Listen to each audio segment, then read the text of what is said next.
केंद्र और राज्य सरकार ने पैसा लगाया, योजनाओं को पूरा किया गया, अन्नदाता किसान को पानी की सुविधा उपलब्ध हुई। निजी नलकूप के किसानों के बिल को माफ करने की कार्रवाई, 16 लाख ऐसे निजी नलकूप थे, हमने वह भी माफ करने का कार्य किया। सरकार अपने कोषागार से वो पैसा उपलब्ध करवाता है। प्रदेश के अंदर अन्नदाता किसान खाद्यान्न तो उत्पन्न करता था, खेती उसकी, मेहनत उसकी, लेकिन उसका लागत उसको नहीं मिल पाता था, क्योंकि सरकार के द्वारा 17 के पहले कोई क्रय केंद्र स्थापित नहीं होते थे। बिचौलिया पैसा कमा लेता था। आप जो गन्ना की बात कर रहे हैं, गन्ने में ही नहीं होता था, बल्कि यह धान, गेहूं, मक्का, मूंग, मूंगफली, बाजरा, ज्वार, इन सभी फसलों में यही होता था। मेहनत किसान की, खेती किसान की, लेकिन मुनाफा बिचौलिया कमा लेता था। हमने कहा नहीं, जिस किसान की खेती होगी, जिसके नाम पर खेत होगा, उसी से हम खरीदेंगे। और आज आप देखते होंगे एमएसपी का लाभ अन्नदाता किसान को प्राप्त होता हुआ दिखाई दे रहा है। क्रय केंद्र स्थापित किए जा रहे हैं, उसमें भी सरकार अपने स्तर पर कुछ न कुछ नया करने का कार्य करती है। आपने देखा होगा, जो अभी चौधरी साहब कह रहे थे कि पिछले 8 साढ़े 8 वर्ष के अंदर हम लोगों ने गन्ना किसानों का प्रति कुंटल 85 रुपये की वृद्धि की है। 85 रुपया, यानी सीधे सीधे पैसा गन्ना किसानों के पास जा रहा है। लेकिन इसमें इससे पहले ट्रांसपेरेंसी को भी ध्यान दिया गया। पिछली सरकारों ने गन्ना की खेती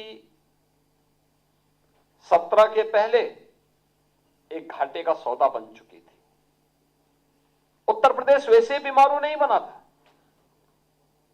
अन्नदाता किसानों की उपेक्षा करके, अन्नदाता किसानों को अपमानित करके कोई राज्य, कोई देश समृद्ध नहीं हो सकता। और यही तो चौधरी चरण सिंह जी ने कहा था। पूर्व प्रधानमंत्री चौधरी साहब यही कहते थे कि देश के विकास का रास्ता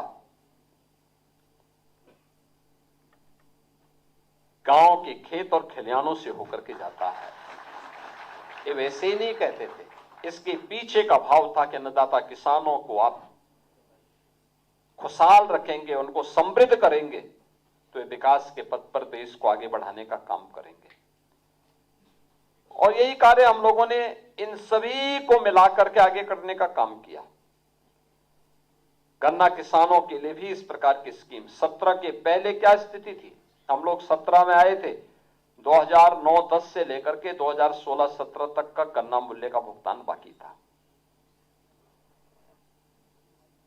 चीनी मिलें बंदी के कगार पर थी और बामुश्किल 108 से 110 चीनी मिलें ही चल पाती थी।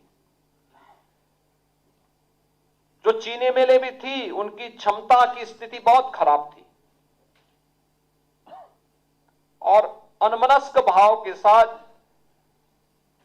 कोऑपरेटिव, फेडरेशन और निजी क्षेत्र की चीनी मिलें चल रही थी। लगातार सिकुड़ता जा रहा था, खेती का दायरा सिकुड़ता जा रहा था। उत्तर प्रदेश,